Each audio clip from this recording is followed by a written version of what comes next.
Hi అండి అందరికీను. ఇదైతేను Monday morning vlog. Early మార్నింగే లేచేసాను. లేచి ఇంటి ముందరంతా క్లీన్ చేసుకుని ముగ్గు అయితే పెట్టుకున్నాను. చూడండి ఇంకా మబ్బులుగానే ఉంది. ఇంకా అలాగే ముఖం అంతా కడుక్కొని ఫ్రెష్ అప్ అయిన తర్వాత స్నానం అది చేసేసుకున్న తర్వాత ఇంట్లో అయితే ఇల్లంతా ఊడ్చేసుకొని ఇల్లంతా దేవుడి గది మందిరము అలాగే హాల్ అంతా క్లీన్ చేసుకున్నాను. క్లీన్ చేసి గడప దగ్గర కూడా ముగ్గు అంతా పెట్టుకున్న తర్వాత చూడండి ఎంత నీట్గా ఉందో. ఇల్లు ఎప్పుడైతే క్లీన్ చేసుకుంటామో అప్పుడే మనసు కూడా ప్రశాంతంగా ఉంటుంది. మార్నింగే లేచి అన్ని పనులు చేసేసుకుంటే మనసు కూడా ప్రశాంతంగా ఉంటుంది కదండి. అలాగే ఇంకా పూజ గదిలో అయితేను నిన్నటి పూలన్నీ తీసేసుకున్నాను. ఇంకా అలాగే ఈరోజు ఫ్రెష్గా పూలన్నీ స్వామివారికి అలంకరించుకొనేసి పూజ అయితే చేసుకున్నాను. అలాగే శివయ్యకి అభిషేకం వారికి ఈరోజు అయితేను శివయ్యకు అభిషేకం చేసుకున్నాను.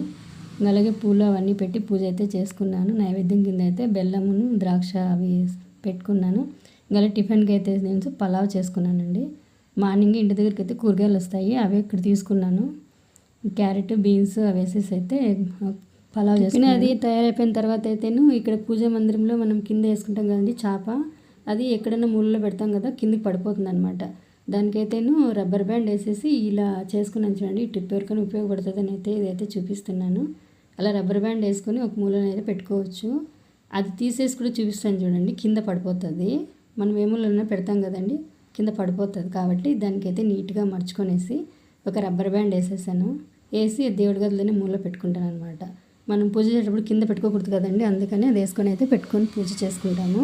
వీడియో నచ్చినట్లయితే లైక్ చేసి సబ్స్క్రైబ్ చేయండి ఫ్రెండ్స్ ప్లీజ్.